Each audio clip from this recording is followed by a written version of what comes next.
Hotel Rahane Patil family restaurant, स्वाद आपुलकीचा अस्सल महाराष्ट्राचा, व्हेज व नॉनव्हेज स्वादाचे प्रशस्त दालन, Maharashtrian dish, Punjabi dish, south Indian dish, Chinese dish, सर्व काही एकाच ठिकाणी. अस्सल मराठमोळ्या चवीचा आस्वाद घेण्यासाठी एक वेळ नक्की भेट द्या. पत्ता: Devgaon road, Siddhakala medical college शेजारी, संगमनेर, खुर्द.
विषय तू त्यांचा झाला नारायण न आवडे जनधन माता पिता निर्वाणी गोविंद सेवा घे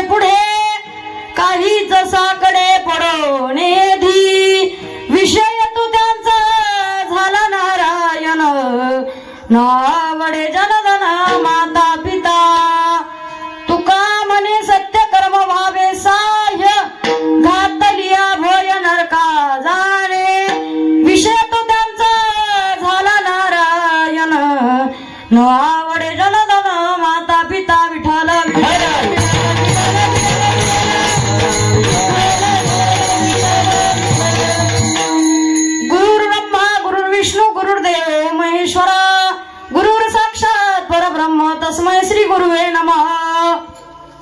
वक्रतुंड महाकाय सूर्यकोटि समप्रभ निर्विघ्नं कुरु मे देव सर्वकार्येषु सर्वदा। या कुंतेन तू तुषारहार धवला या शुभ्रवस्त्रानृता या विना वरदंड वंडितकरा या श्वेत पद्मासना या ब्रह्माच्युत शंकर प्रभृती वीर देवे सदा वंदिता। सामान पातु सरस्वती भगवती निशेष दाड्या पहा समचरण सरोजम सागरीला बुधावम जगननीत पाणी मंडनम मंडनाना तरुण तुलसी माला कंदम कैंजनेत्रम सदैदेवला संविठ्ठलम चिंतयामि। रंग करू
श्री क्षेत्र रेणुकानगर मध्ये दुसऱ्या दिवसाची कीर्तन सेवा माझ्या वाटेला आली आणि शारदीय नवरात्र उत्सवानिमित्ताने अखंड हरिनाम सप्ताह चालू आहे। ग्रंथराज ज्ञानेश्वरी पारायण सोहळा चालू आहे आणि ही माझ्या दुसऱ्या दिवसाची कीर्तन सेवा आहे। मला जे गायनाचार्य लाभले असे असणारे कार्तिकजी महाराज काशीद, दुसरे माझे पिता श्री महेश महाराज वरपे, तिसरे अनिल महाराज कटके आणि चौथे असणारे सचिन महाराज गायकवाड। मला मृदुंगाची जी साथ लागली ते हरिभक्तपरायण सुहास महाराज वरपे आणि तबल्याची साथ लागली ते संपत महाराज वरपे आणि विनेकरी बाबा आपले माझे बाबा दत्तात्रय महाराज वरपे यांच्या चरणी मी नतमस्तक होतो आणि कीर्तनाला सुरुवात करतो। मस्तक हे आज अर्धा तास कीर्तन करायचं आहे। किती तास? अर्धा तास। त्याच्यामुळे आपण धावत्या वेळात कीर्तन सेवा उरकून घेऊया। प्रस्तुत आज या ठिकाणी देहूचे सुप्रसिद्ध साधू ज्यांनी अध्यात्माचा कळस पूर्ण केला असे असणारे जगद्गुरु तुकोबाराय यांचा 4 चरणाचा अतिशय उत्कृष्ट अभंग आपल्या पुढे निवडलेला आहे. विठ्ठल विठ्ठल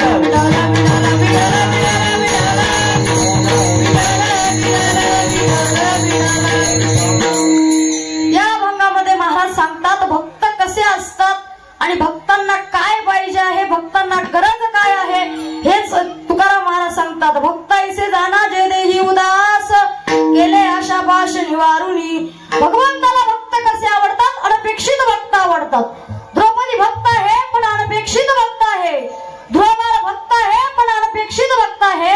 उपमन्यू सुद्धा भक्त आहे पण अनपेक्षित भक्त आहे. विठ्ठल विठ्ठल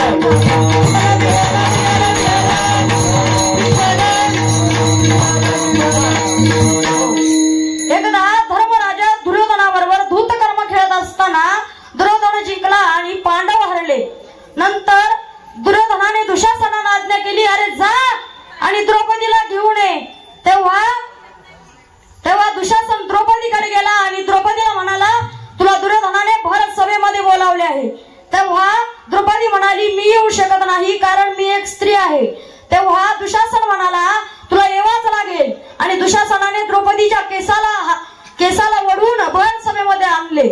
भर सभेमध्ये पितामह भीष्माचार्य, द्रोणाचार्य, कृपाचार्य, रथी महारथी महायोद्धे बसलेले होते आणि द्रौपदीचे 5 पांडव सुद्धा खाली माना घालून बसले होते. त्यामुळे द्रौपदीला काहीच उपाय सुचला नाही.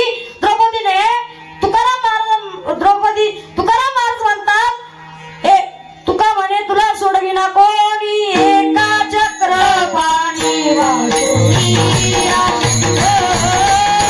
एका चक्र पाणी वाचुनिया, एका चक्र पाणी वाचुनिया,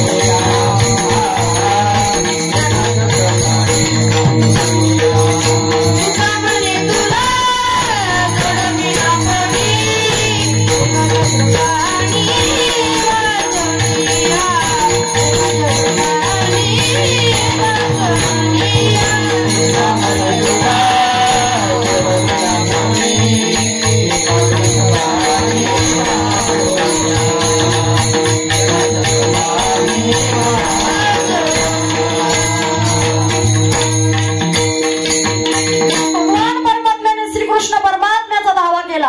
कोटे गुंतला द्वारकेचा राया, वेळ का सखयाला वेला.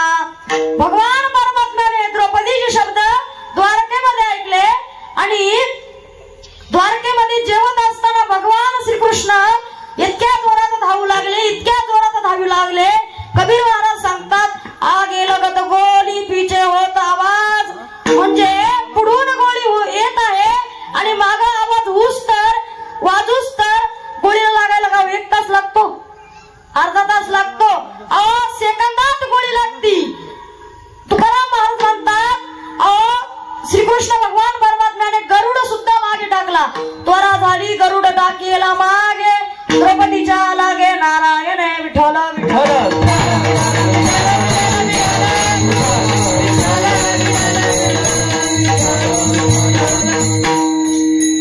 आणि भगवान परमात्म्याने विचार केला, द्रौपदीला साडी कोण नेसून देणार?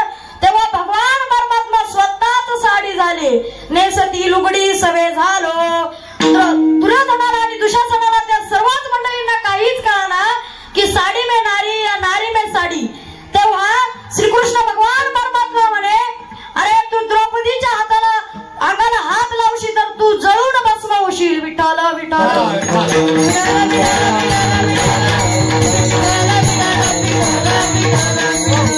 एकदा ध्रुवबाळ आपल्या वडिलांच्या मांडीवर बसलेला असताना तेव्हा तिच्या सावत्राईने त्याला उठून दिलं आणि सांगितलं, जा तिकडे इथे बसायला येऊ नको. तेव्हा तो तिच्या आईकडे गेला आणि आईला म्हणाला, हे आई, मला सावत्राईने माझ्या वडिलांच्या मांडीवर उठून दिले. तेव्हा मग आई त्याच्या आईने त्याला सांगितले, अरे बाळा, तू का टेन्शन नको घेऊ, तू तपश्चर्या कर. विठाल विठाल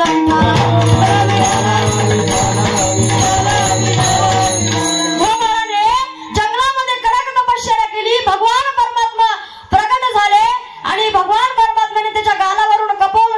फिरवला, का कपाल शंख फिरवले. आणि भगवान परमात्म्याने ध्रुव बाळाला आढळपद दिले. आढळपदी ध्रुव बैसविला विठ्ठल विठ्ठल.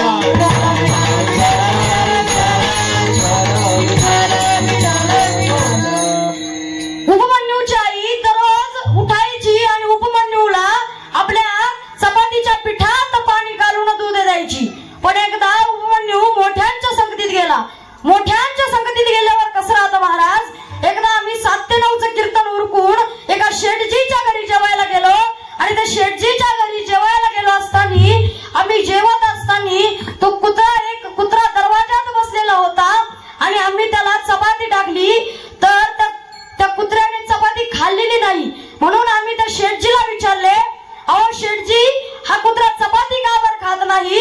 तेव्हा शेठजी म्हणाले, त्याला दुधात पोळी चुरून आणि त्यावर तूप लावून त्याला पोळी खायला लागते. विठ्ठल विठ्ठल.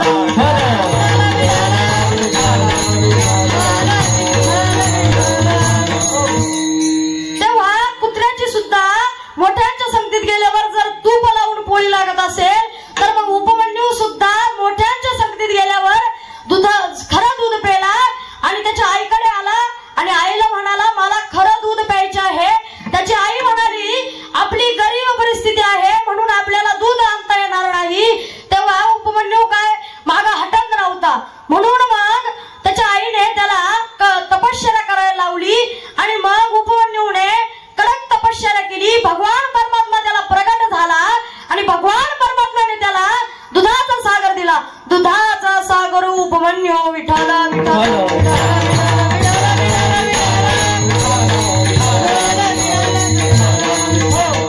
म्हणजे उपमन्यूची भक्ती केवळ दुधासाठी होती, ती अनपेक्षित भक्ती होती.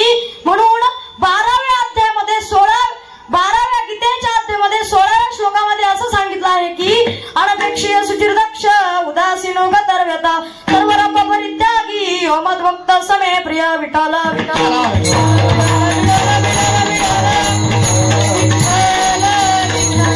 माऊली महावैष्णव ज्ञानोबरायांनी ज्ञानेश्वरीच्या 12व्या अध्यायामध्ये सांगितलं, जयांची ठाई पांडवा अपेक्षा नाही गिरवा सुखाची चढवा आसने जयांची विठ्ठल विठ्ठल.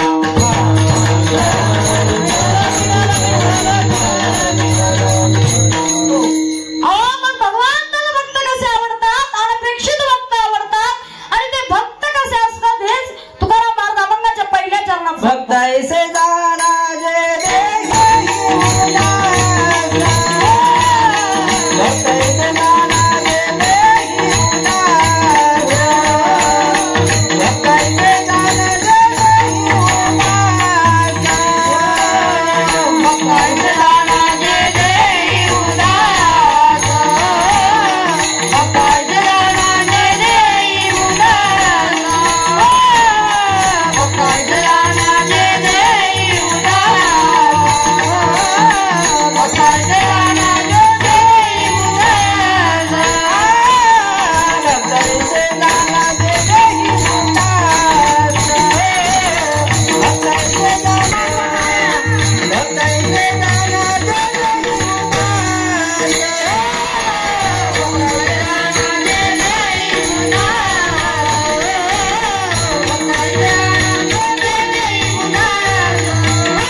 आपल्या भक्तांना तुम्ही काहीतरी मदत केली पाहिजे. तेव्हा भगवान परमात्मा म्हणे अगं काही मदत करा पण ते घेत नाही. तेव्हा रुक्मिणी माता म्हणाल्या अहो तुम्ही काही सांगतात असं कसं काय होईल, काही नाही घेणार. तेव्हा भगवान परमात्मा म्हणे तुला गंमतच पाहिजे का. तेव्हा म्हणाले हो. तेव्हा भगवान परमात्म्याने रस्त्यावर सोन्याचे कडे टाकले आणि ते अंकाने पाहिले. तेव्हा अंका म्हणाला अरे हे सोन्याचे कडे कोणाचे आहे, कोणत्या गरीब माणसाचे आहे, कोणत्या श्रीमंत माणसाचे आहे, आपल्याला काहीच माहिती नाही आहे. त्याच्यामुळं आपण एक कडे इथंच ठेवू. आणि त्या वंकाने ते कडे रस्त्याच्या बाजूला ठेवले आणि वंका पुढे निघून गेला. नंतर वंकाचे वडील आले आणि म्हणाले अरे हे सोनं कोणचं असेल कोणचं नसेल, पण आपलं कर्तव्य की याला आपण व्यवस्थित ठेवलं पाहिजे. म्हणून वंकाच्या वडिलांनी त्याच्यावर माती लुटून ते व्यवस्थित ठेवलं. आणि मग नंतर वंकाची आई आली आणि म्हणाली अरे हे सोनं कोणचं आहे, तर आपण याच्यावर माती लुटूया. तिनेही माती लुटली आणि नंतर सगळं झाल्यावर वंकाची बहीण आली आणि तिथे आई वडील कमून थांबले म्हणून शोध करू लागली. तेव्हा तिला सोन्याचं कडं सापडलं आणि ती तिथेच रडायला लागली. तर तिच्या आई वडिलांनी जेव्हा मागं वळून बघितलं तेव्हा आपलीच मुलगी रडते, काय झालं म्हणून जवळ आले. तेव्हा ती वंकाची बहीण सांगते की तुम्हीच म्हणतात सोने रुपये आम्हा मृत्यू के समान आणि गपाशांड खंडे तैसे विठ्ठल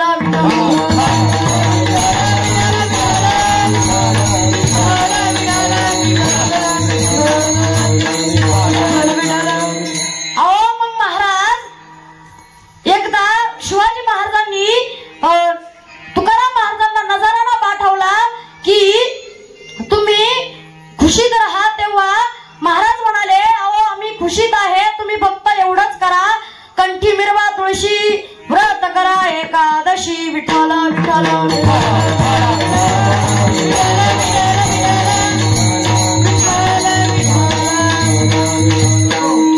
अहो मग त्यांचा विषयच एक नारायण झालेला आहे आणि त्यांना विषयच एक नारायण झालेला आहे. त्यांचा विषयच नारायण आहे. हेच तुकाराम महाराज अभंगाच्या द्वितीय विषय तो त्यांचा झाला नारायण नारायण.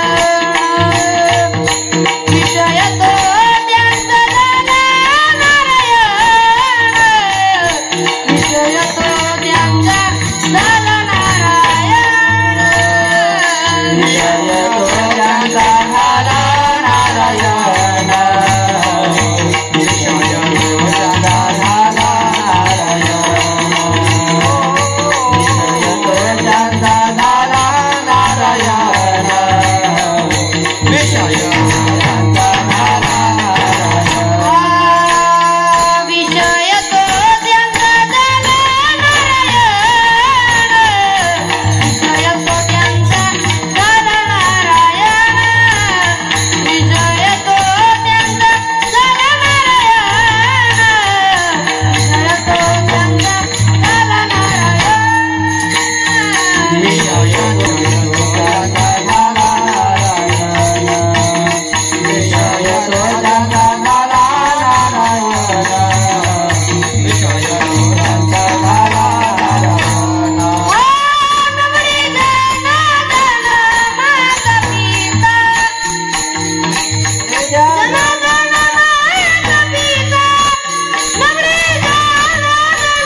विषयात पंच विषय आहेत.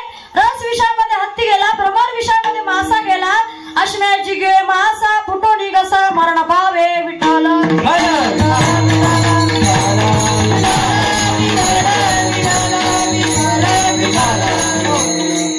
अहो महाराज हे बरोबर आहे, पण तुम्ही म्हणतात जन नावडे जन धन माता पिता. महाराज तुम्हाला जन आवडत नाही, धन आवडत नाही.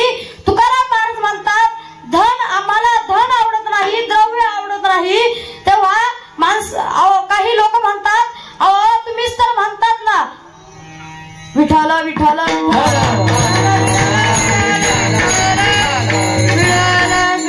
तुम्हीच तर म्हणतात ना जोडून या धन उत्तम व्यवहार उदास विचारे वेच करी विठ्ठल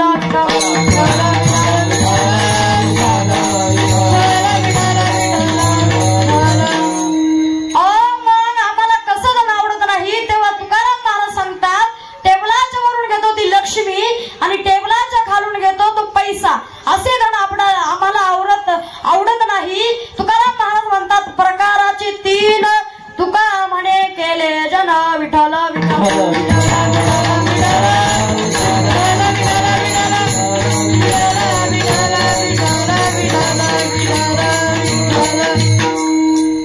तुकाराम महाराज हे बरोबर आहे, पण तुम्हाला माता का बरं आवडत नाही. तेव्हा तुकाराम महाराज म्हणतात काही सारखी जर माता असेल तर ती आम्हाला आवडत नाही. आणि हिरण्यकश्यपू सारखा बाप असेल तर तो आम्हाला आवडत नाही विठ्ठल विठ्ठल.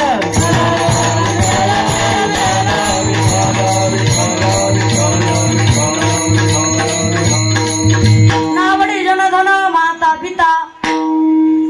मग का हो तुकोबर आहे, तुम्ही जर एखाद्या संकटात पडले, संकटात आले आणि तुम्हाला मग कोण वाचवेल तर तुकाराम महाराज म्हणतात माझ्या कुळात विठ्ठल आहे, माझ्या दैवात विठ्ठल आहे.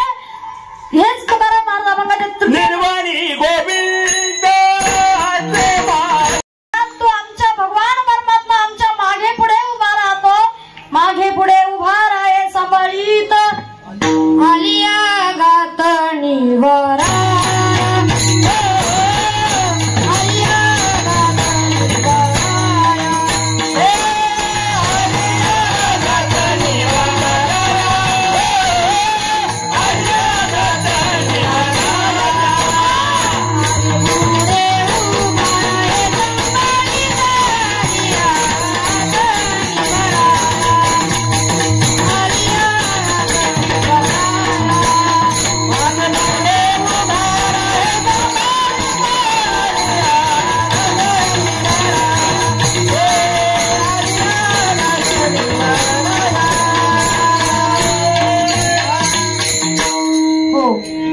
पायकू पाठीशी घातला आपण पुढा राहिला तेने पसजन्य होई आवडती विठ्ठल विठ्ठल.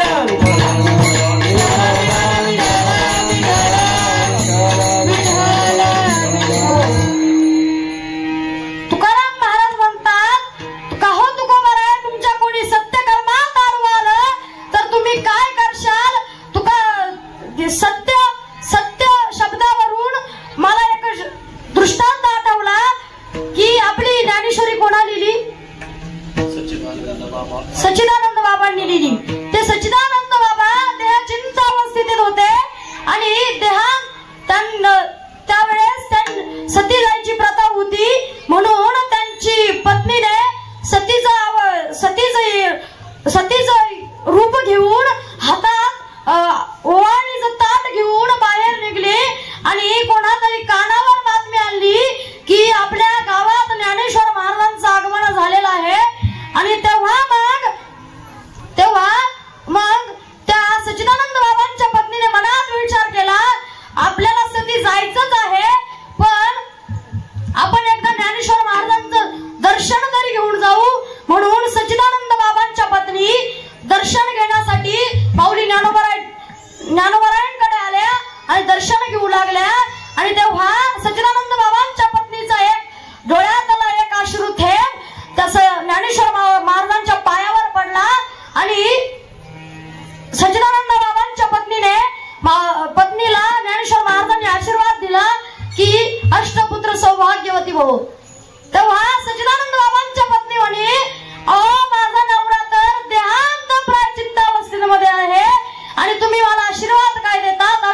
सौभाग्यवती भाऊ. तेव्हा ज्ञानोबा म्हणाले तुमचे पती देहांत प्राचित्य अवस्थेमध्ये राहिलेच नाही, त्यांना इकडे आणा. तेव्हा सच्चिदानंद बाबांची परडी ज्ञानोबा पुढे ठेवले आणि ज्ञानोबांचा कसा चमत्कार झाला, कशी सत्य घटना झाली. जसा झोपलेला माणूस जसा उठून बसतो तसे सच्चिदानंद बाबा उठून बसले आणि साऱ्या जगाला ज्ञानेश्वरी लिहिली. विठ्ठल विठ्ठल.